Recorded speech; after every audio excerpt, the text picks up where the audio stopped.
My mother had a dream. She had it long before I was born, long before she became a mother, long before life handed her the specific combination of circumstances that meant her dream would have to wait, and wait, and wait, until it became something she stopped calling a dream and started calling a memory, something that had once lived inside her, that she had quietly set down, because there were bills to pay, and a daughter to raise, and a life that demanded her presence, in ways that left no room for the thing she had always wanted most. My mother never told me to make her dream come true. She never asked that of me. Not once. But I watched her. For 20 years. I watched what happened to a person when they put down the thing that makes them most alive. And I made a decision. Not for her. Not instead of her. But because of her. This is the story of my mother's dream, and what I did with it, and what happened the day it finally came true. My mother's name is Grace. And she was exactly that. Grace in the way she moved through difficulty. Grace in the way she handled things that would have broken someone less quietly strong. Grace in the way she showed up for me every single day of my life, without complaint, without asking to be recognized for it. She had grown up with a dream of becoming a doctor, not for the status, not for the money, but because from the time she was very small, she wanted to understand how people worked, how bodies worked, how life could be preserved and protected and extended. She was brilliant at science. Her teachers said so. Her grades showed it. The path was clear. Until it wasn't. Her own mother became ill when Grace was 17. There was no one else. Grace became the caregiver, the provider, the person who held the family together while her own future quietly shifted. She never went to medical school. She worked instead. Whatever job she could find, whatever kept the lights on. And years later, she became my mother. And everything she had ever wanted for herself, she redirected toward me. Every hope, every ambition, every dream she had put down, she placed gently and without pressure into my hands, even though I did not know it yet. I grew up knowing my mother had sacrificed, not because she told me. She never told me directly, but children know.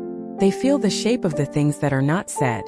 I knew that the job she went to every morning was not the life she had imagined for herself. I knew that the textbooks she kept on the shelf in the bedroom, old medical textbooks with her name written inside the cover, were not there for decoration. I knew that sometimes in the evening, when she thought I was asleep, she would sit at the kitchen table and read, not novels, not magazines, those textbooks, quietly, like someone visiting something they had loved and lost and could not quite let go of. I never told her I had seen her, but I carried it. Every time I sat in a science class, every time I found something easy that my classmates found difficult, every time a teacher said, "You have a natural mind for this, Emma," I thought of her, sitting at the kitchen table, with her old textbook, in the quiet. I was 16 when I made the decision. I did not tell anyone, not even my mother, especially not my mother, because it was not the kind of decision you announce. It was the kind you make quietly, in the specific privacy of your own certainty. I was going to become a doctor, not because someone told me to, not because it was the obvious path, but because I had watched my mother set down the thing she loved most, and I understood what that cost, and I decided that whatever it took, I was going to pick it up, on her behalf, not to replace her, not to complete something she had failed to finish. She had not failed. She had been asked to make an impossible choice, and she had made it, out of love. But I was not being asked to make an impossible choice. I was being given something she had never had, the space, the time, the possibility, and I was not going to waste it. The years that followed were the hardest of my life.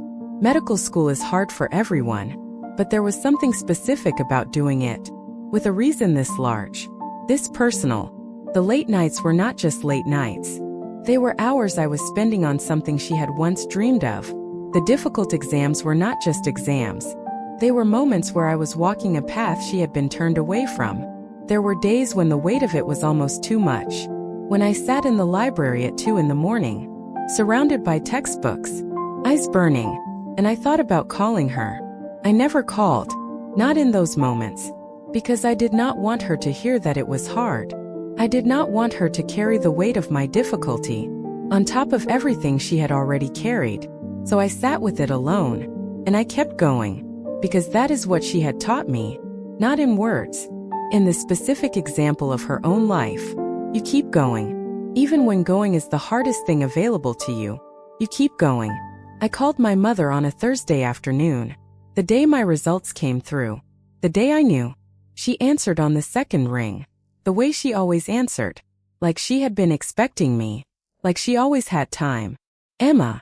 That was all she said. Just my name, the way she had always said it. Mum, I said. My voice was not steady. I had planned to be steady. I had practiced being steady. Emma, what is it? What's wrong? Nothing is wrong, I said. Nothing is wrong. I passed, Mum. I qualified. I am a doctor. Silence. A long silence. The kind that is not empty. The kind that is completely full.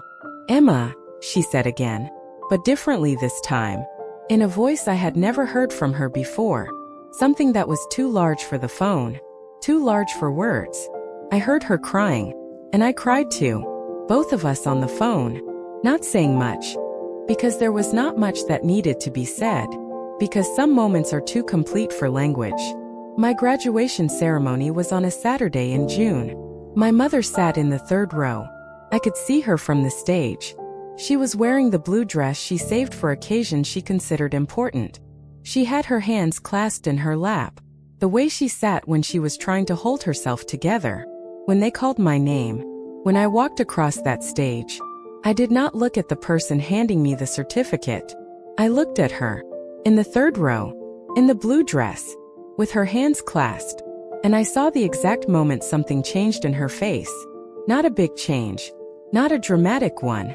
Just a small quiet settling, like something that had been held tightly for a very long time, had finally been allowed to rest. After the ceremony, I found her in the crowd. She held my face in both hands, the way she had when I was small, and she looked at me for a long moment, and then she said, "Your grandfather would have loved this. He always said you were going to do something remarkable. He said it when you were 3 days old. He looked at you and said, that one is going to do something remarkable." I had not known that. She had never told me that before. And I stood there, in my graduation gown, in the June sunshine, and understood that some things travel through families, in ways that cannot be fully explained. That evening we had dinner, just the two of us. The restaurant she had always said was too expensive for ordinary occasions. Tonight was not ordinary. We ordered things we would not usually order. We talked in the easy way we always talked, and at some point during the evening, I told her what I had decided at 16, what had been behind every late night and every exam and every hard moment. I told her about the textbooks on the shelf, about the kitchen table, about seeing her read in the quiet when she thought I was asleep. She listened without interrupting. When I finished, she was quiet for a moment. Then she said, "Emma, I need you to hear me carefully. What you have done, you did for yourself, not for me, and I need you to hold it that way, because you are going to spend your life helping people, and you need the foundation of that to be your own love of the work. Not a debt to me. I do not want to be a debt. I want to be the reason you understood early what it means to love something completely, and what it costs to put it down. You understood that, and you used it. That is all I ever wanted, for you to understand things deeply, and use what you understand. You have done that, and I am proud of you, in a way that I do not have words for, in a way that is going to take me a long time to finish feeling." I reached across the table, and held her hand, and did not say anything, because she had said everything. My mother had a dream, and life asked her to put it down, and she did, without bitterness, without resentment, with a specific grace. That has always been her defining quality, and I picked it up, not because she asked me to, but because watching her put it down taught me more about the value of a dream than any words ever could have. I am a doctor now.